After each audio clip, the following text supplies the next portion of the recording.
You're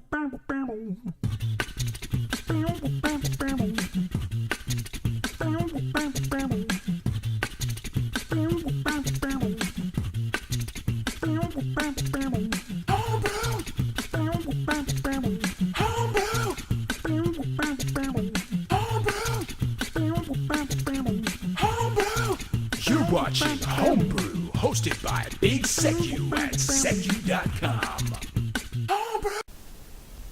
Boom. Greetings and salutations to thee. Happy Homebrew Wednesday. Huh? See what I did there? See what I did there? Huh? Do you like that? Do you like that? Do you like that? Do you like that? Ah, you like that? Can I get enough of that? Oh yes.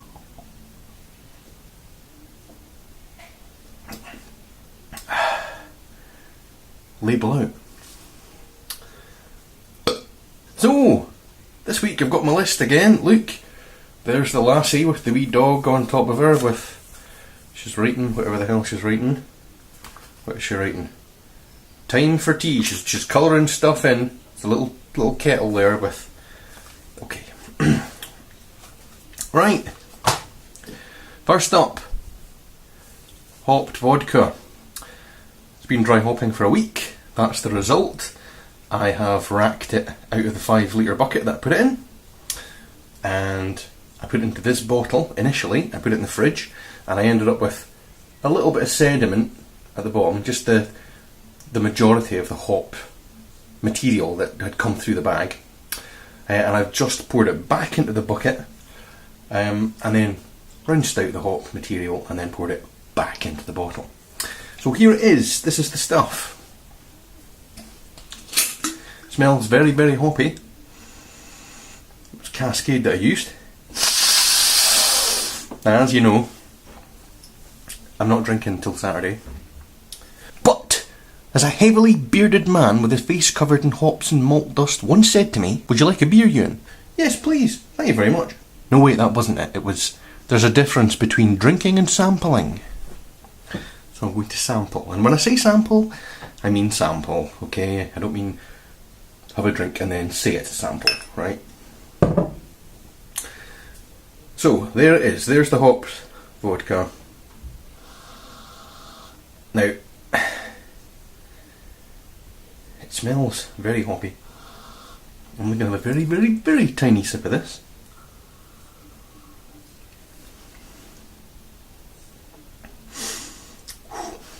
I mean, it's mental hopped. I think that would definitely pep up any beer that you felt was flagging in the hop area. I don't think it's a drink you want to really drink by itself, or even over ice. And definitely not with Coke, I wouldn't have said. Not bad though. Not bad at all. Right. This weekend I'm going to try that out on a beer that I feel is substandard as far as hop, aroma and flavour is concerned. And we'll see how that does. Boom. Right, now while we're on the subject of hops, I keep meaning to say this. I keep meaning to mention it in Homebrew Wednesdays and I always forget. It's coming into summertime, where I am anyway, probably around the world unless it's Australia or New Zealand. I think they have their Christmas during the summer. I'm not entirely sure how that works. It's kind of like a mirror universe in Australia. So when it's summer here, is it winter in Australia? Jeez, I don't know. Guess it's one for me Mike Tiny. Right, I'm rambling. It's coming into hop growing season. Some of you might be thinking about growing your own hops. Just a word of caution. Great idea. I wish I could do it. Climate's not really the type of climate you need in Scotland to be growing hops outdoors. But if you're going to grow hops, remember hops are poisonous to dogs. They're lethal. One hop cone, and if your dog eats it, an hour later he might not be there anymore. So be safe. Make sure your four-legged friends are safe. If you're growing hops, try and make sure that they're not able to access the area that they're going to be growing in. If you're using hops, like me, if I'm working with hops for my brews, I make sure that the kitchen door is shut and the dog doesn't get in while I'm working with hops. And after I'm finished, I make very sure that I've swept up any little bits that fall on the floor, clean up properly. Okay, safety advice over. Let's get back to talking shit. Right. Also this week I put on a hard candy cider. What's a hard candy cider? You big ball bag, I hear you say.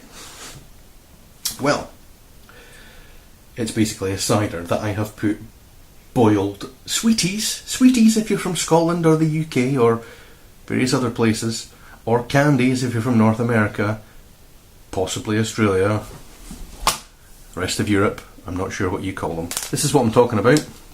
Pear drops. They're just little boiled formed sweets. Ingredients are just sugar, glucose syrup, citric acid, flavouring and colour. No preservatives, no nothing else. Does that remind you of anything? Minus the flavour and colour, does that remind you of anything? Cooper's carbonation drop maybe? So I've put 400 grams of those into the cider. Let's have a look right now. Ooh. So here we are in the back room where all my various brews usually sit. Got the mild and scotch there, dry hopped with Willamette at the minute. The light's not too great.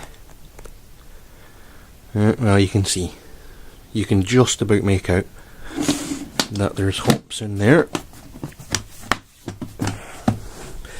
Oh, that one. Look, that's Operation Bastard. There's the wife's raspberry stuff. And here's the hard candy cider.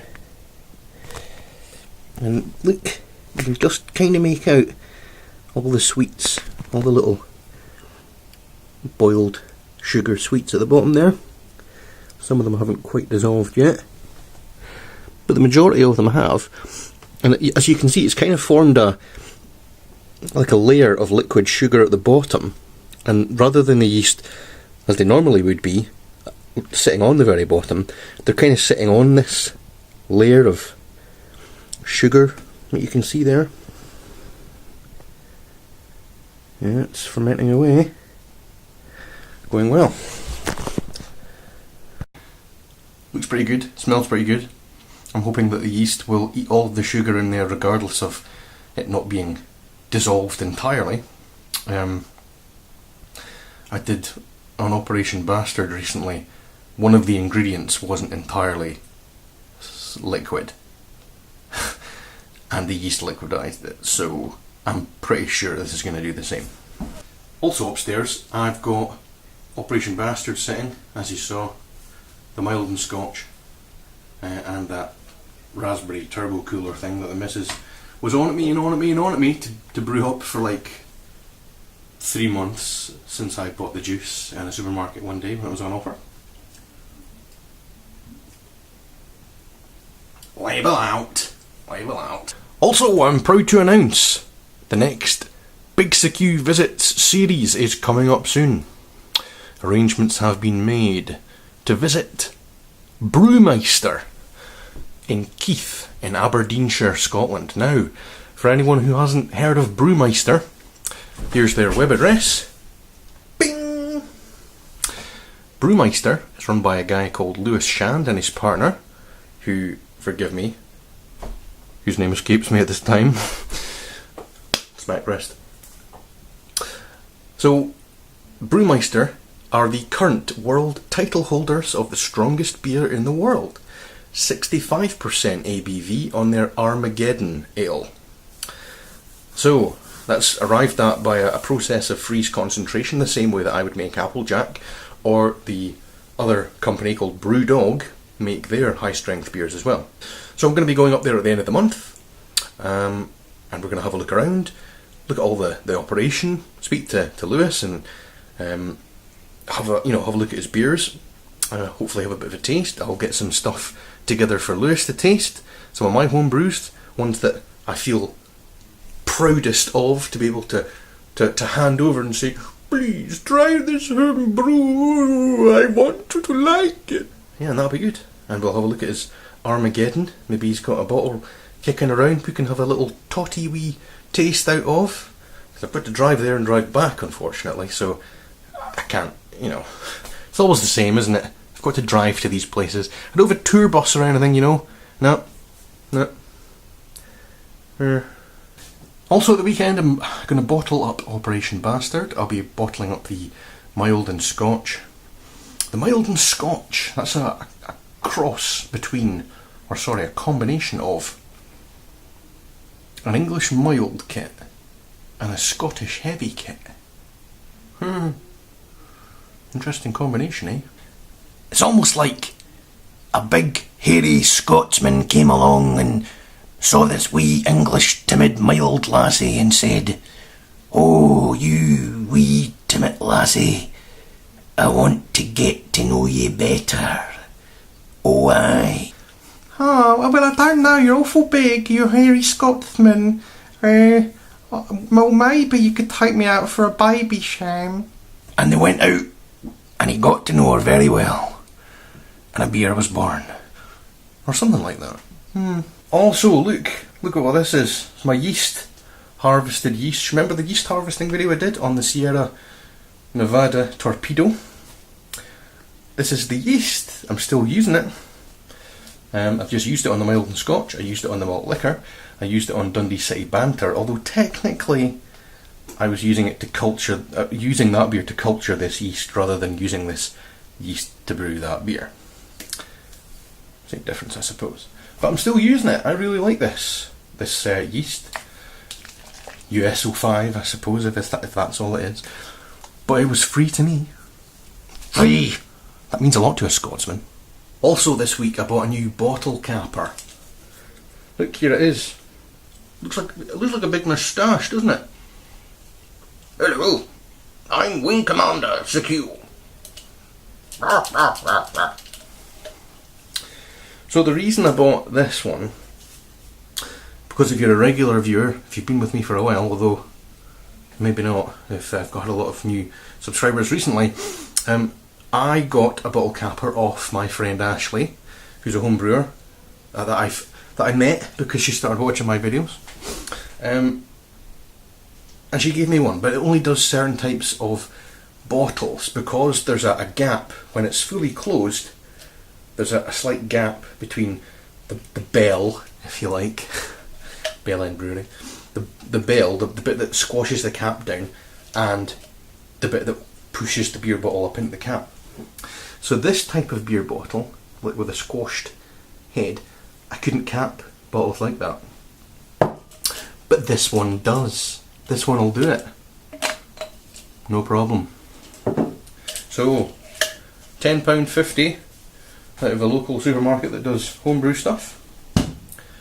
Excellente. That's why I'm actually buying these beers. I want to drink beer while I'm not drinking, but I can reuse the bottles as well. And look, if you are currently doing the sobriety challenge and you're in the UK, 6 bottles of Bavaria 0 alcohol wheat beer, £2. £2 for 6 330ml bottles, and you can reuse the bottles. Take the labels off and put homebrew in them for when you are drinking. Boom, boom, boom. Now let me hear you say way-oh, way-oh.